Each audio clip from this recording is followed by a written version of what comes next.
Evening. We are entering day 17 on the Thomas Fire. While introductions are probably not necessary at this point, my name is Bill Murphy, one of the public information officers assigned to the incident. We continue to make significant progress on the fire, but we're also want to just exercise a little bit of caution with the forecast of significant winds over the fire area. To speak to the preparations that have been made in advance of the wind event and also the progress we're making on the rest of the fire is our Operations Section Chief, Mark Brown. Good evening. While we are technically in the month of December, we are experiencing extreme fire behavior that literally rivals the extreme fire behavior we see in the height of our traditional fire season.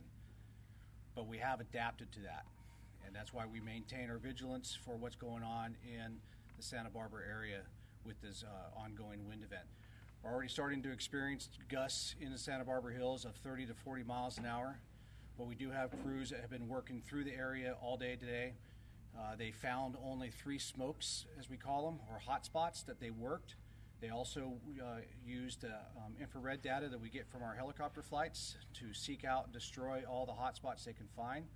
We have been improving and strengthening the fire lines. We are plumbing them with our hose, and we are getting as prepared as we possibly can if that wind does pick a hot spot and start a new flaming front into the community. Moving around to our firing operation that we started yesterday. Unlike yesterday where we had to wait for our hose to thaw, that's how cold it is up there, we were able to get an early start on the firing today until the winds started blowing across our lines, shut down some of our aircraft. So we held the fire line where we had stopped, and then the winds again turned into our favor, and we reinitiated our firing operation using a helitorch with one firing team to help increase our depth. So that's a helicopter with a torch hanging underneath it, dripping something similar to napalm out and igniting the vegetation. And the other firing team was using a TerraTorch, which is the ground-based version of a helitorch. The winds have been all in our favor, and the firing operation is getting the depth that we need to be able to secure that piece of fire line. And Fillmore continues to be a strong corner for us. However, with the winds that are predicted, the winds like to channel through the Sespe Creek drainage there, so we will have resources staged there in case the wind picks anything up in that area. Thank you.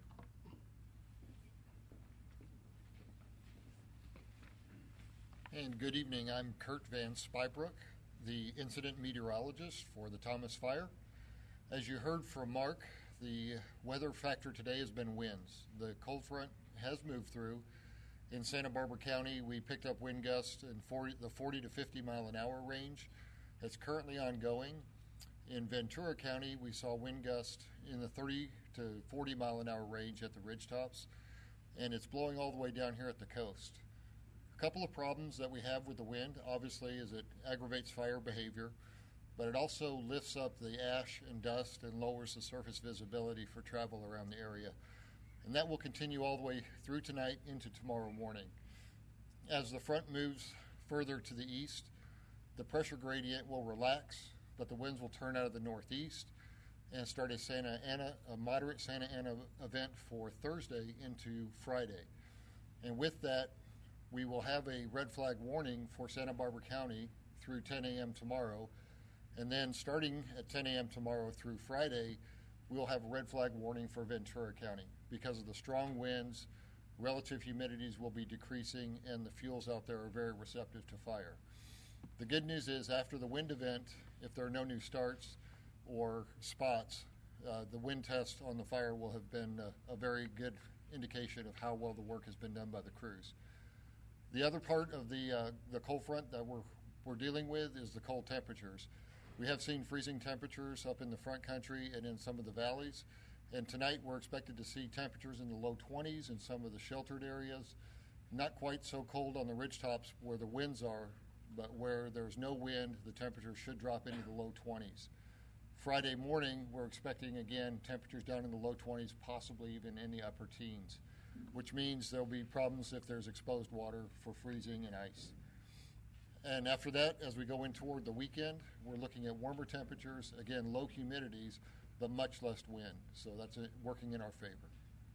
That's all I have for the weather. Thank you very much.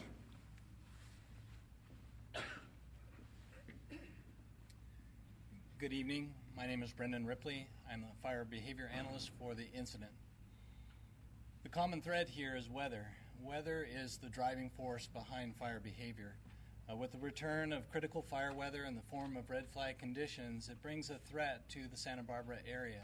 Not only to the Thomas Fire, where it will test the suppression efforts that have occurred over the last 3 days, where we had somewhat of a reprieve from the weather, but it will actually test those suppression efforts, but also bring a high fire danger to not only Santa Barbara tomorrow or tonight through tomorrow, but also to Ventura and LA County through the next 2 days. The current conditions that we have there are really based off of the dry conditions that we have, and that is really created by the lack of rain. The last measurable rainfall that we received here in Ventura County was February 18th, and it was 1/4 inch. If we do not receive any rainfall by the end of the year, by the 1st of January, this will be the driest March to December period on record. It is those dry conditions coupled with the critical fire weather conditions that are promoting the active fire behavior that we see out there. It is important for homeowners to be ready, even at a time where the holiday season is upon us and what would normally be a time where we wouldn't see those threats. The current conditions that are out there pose a threat to the communities that are in and around those wildland-urban interfaces. Make sure that you're ready in the event that something should occur in and around your homes. Thank you.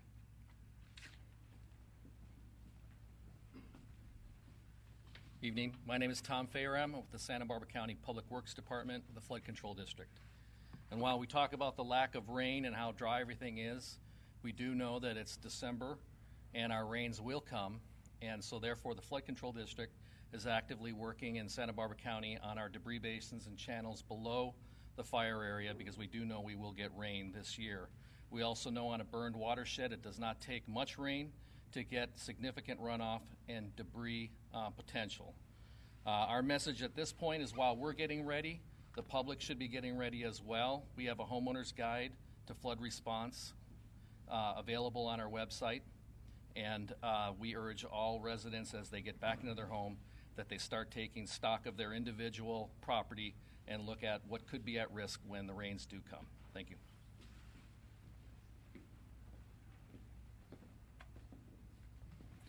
Good evening. My name is Martin Johnson, Division Chief with Santa Barbara County Fire Department and one of the Thomas Instant Unified ICs. I'm here with Todd Durham, Unified Incident Commander with CAL FIRE Team 4, and also Jay Kurth with the U.S. Forest Service for Federal Management Team 4. Just wanted to quickly reassure the residents of Santa Barbara County, especially along the south coast, regarding tonight's wind event. We have over 155 fire engines in place above the foothills of Santa Barbara, Montecito, and the Carpinteria-Summerlin area with 38 hand crews. They are constantly monitoring the situation and will be through the night and will ready for action, whatever might come up. With that, what an extraordinary event this has been for everybody. And I just really want to, again, thank all of our partners, law enforcement, Ventura County Fire Department, Santa Barbara County Fire Department, Ventura City Fire Department. All the fire departments have been embedded with the U.S. Forest Service and CAL FIRE teams from the beginning. And I think that's one of the greatest things, the things that has led to some of our great successes that we have had on this very, very challenging fire. So, again, thank you very much, and have a nice night. Thank you.